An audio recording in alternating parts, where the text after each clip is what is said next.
పేరెత్తితేనే భయపడిపోయే ఒక ప్రదేశానికి కాశీలో మిమ్మల్ని తీసుకువెళ్తాను రండి. కాశీలో మణికర్ణికి అంత బాగా నచ్చింది కదూ. దేవతలతో స్నానం, పితృదేవతల ప్రీతి, విష్ణుకుండం, దత్తదర్శనం, ఫుల్లుగా పుణ్యం.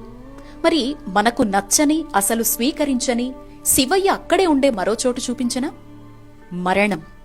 అవును, చావెలా ఉంటుందో, మన బ్రతుకుకు అర్థమేంటి అని ఎవరికి వారు అంతర్మథనం చేసుకోవాలి అనుకుంటే మణికర్ణిక స్నానం అయ్యిన వెంటనే లేదా కాశీ ట్రిప్ మొత్తంలో మీకోసం మీరు ఒక 10 నిమిషాలు కేటాయించుకొని శివ ఇంటికొచ్చేయండి. అదే అండి కాశీకి అసలైన అర్థమైన మహాశ్మశానానికి.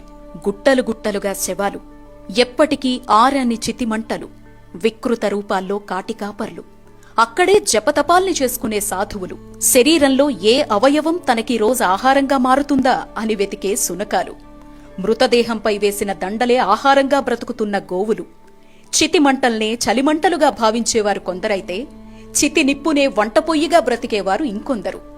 రండి, కూర్చోండి కాసేపక్కడ. ఇవి కాశీలో కనపడే సత్యాలు. జీవితమంతా నేను, నాది అనే రెండింటి మధ్య చిక్కుకుపోయి జీవిత పరమార్థాన్ని, ఈ శరీరం లేకపోయినా ఏది శాశ్వతమో తెలిపే అసలైన చోటు ఈ మహాశ్మశానం. రాజు లేదు, పేద లేదు, ధనిక లేదు, బీద లేదు, ఇక్కడంతా ఒక్కటే. నీకోసం నీ వాళ్ళిక్కడికొచ్చినా కనీసం నిన్ను వదిలి వెళ్లేటప్పుడు వెనక్కు కూడా తిరిగి చూడరు. నువ్వు ఒంటరివయ్యావే అని కూడా అనుకోరు.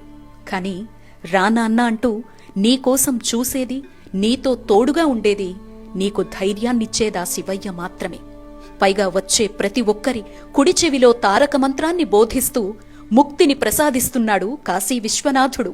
ఏం లీలలయ్యా శివయ్య, అద్భుతం కదూ. జై కాశీ, దివ్యకాశీ, భవ్యకాశీ.